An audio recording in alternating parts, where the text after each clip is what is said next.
कटेंगे तो कटेंगे, कटेंगे तो कटेंगे, कटेंगे तो कटेंगे, एक रहेंगे तो नेक रहेंगे। बटेंगे तो।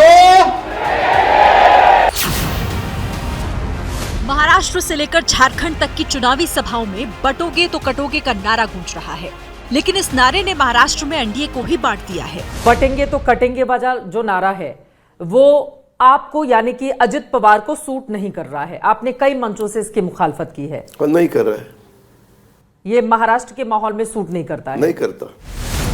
एनसीपी अध्यक्ष अजित पवार ने बटोगे तो कटोगे का विरोध किया तो इन दिनों महाराष्ट्र में हिंदुत्व का सबसे बड़ा झंडा बरदार बने देवेंद्र फडणवीस ने उनकी समझ पर सवाल उठा दिए। दशकों अजित दादा ऐसे विचारों में रहे हैं कि जिन विचारों में सेक्युलरिज्म नाम का, हिंदुत्व का विरोध करना है सेक्युलरिज्म उनके लिए, ऐसे लोगों के साथ रहे।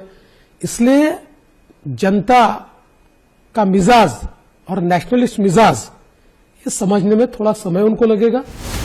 बटोगे तो कटोगे के नारे पर दो डेप्यूटी सीएम अलग अलग धारा में बह रहे हैं, लेकिन विरोध की आवाज सिर्फ अजित पवार के मुंह से नहीं निकली। आज तो चित्रा त्रिपाठी के साथ बातचीत में एनसीपी के नवाब मलिक ने भी नारे पर सवाल उठा दिए हैं। दिल्ली में गलियारों में बहुत ताकतवर महाराष्ट्र के कुछ नेता हो गए। हमें लगता है उनकी भी निगाहें मुख्यमंत्री की कुर्सी पे है, लेकिन हमारी पार्टी जिस ताकत से उभर रही है, हम तय करेंगे अपने कार्यक्रमों के आधार पे। नेता किसे तय करना है वो पार्टी खुद करेगी, लेकिन देवेंद्र जी की राह आसान नहीं। बीजेपी के भीतर भी बहुत दावेदार हैं। चुनावी रणनीतिकार बटोगे तो कटोगे को एजेंडा सेंटर मान रहे हैं। बयान इतना वायरल हो चुका है कि इस पर दर्जनों अलग अलग तरह के पोस्टर से लेकर गाने तक बन चुके हैं। इतनी बात समझ लेंगे भाई, बट जाएंगे तो कट जाएंगे, कट जाएंगे। कल रात को जब मुंबई में पीएम मोदी की रैली हो रही थी, तब दर्जनों बीजेपी समर्थक युवा बटोगे तो कटोगे लिखे हुए टी शर्ट पहनकर सभा में पहुंच गए। बहुत सारे लोग टी शर्ट पहन कर आए हैं जिसमें लिखा हुआ है बटोगे तो कटोगे। तो देखिए कि बहुत सारे जो नौजवान हैं उनकी जो टी शर्ट है उस पे हम देख रहे हैं बटोगे तो कटोगे जो है उनको टी शर्ट पहनेगी।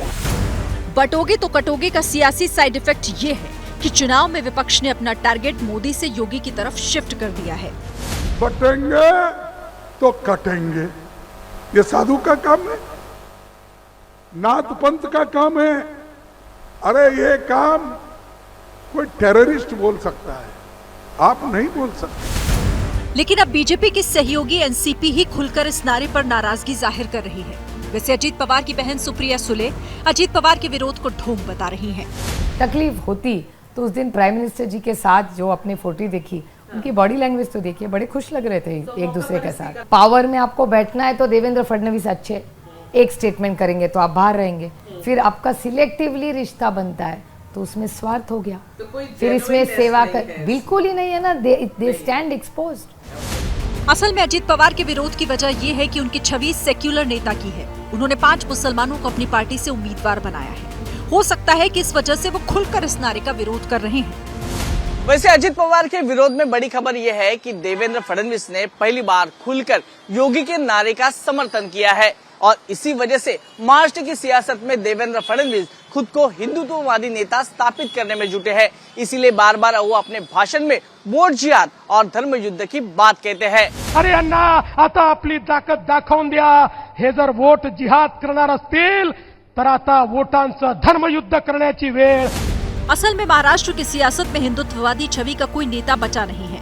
कांग्रेस से गठबंधन करके उद्धव सेक्युलर बन चुके हैं। राज ठाकरे में वो ठसक नहीं रही। एकनाथ शिंदे की छवि भी मॉडर्न सेक्युलर वाली बन गई है। ऐसे में देवेंद्र फडणवीस उस खाली जगह को भरने की तैयारी कर रहे हैं। इसीलिए उन्होंने खुलकर बटोगे तो कटोगे का साथ दिया है। For exclusive and insightful videos, subscribe to our new channel ABP Live Premium.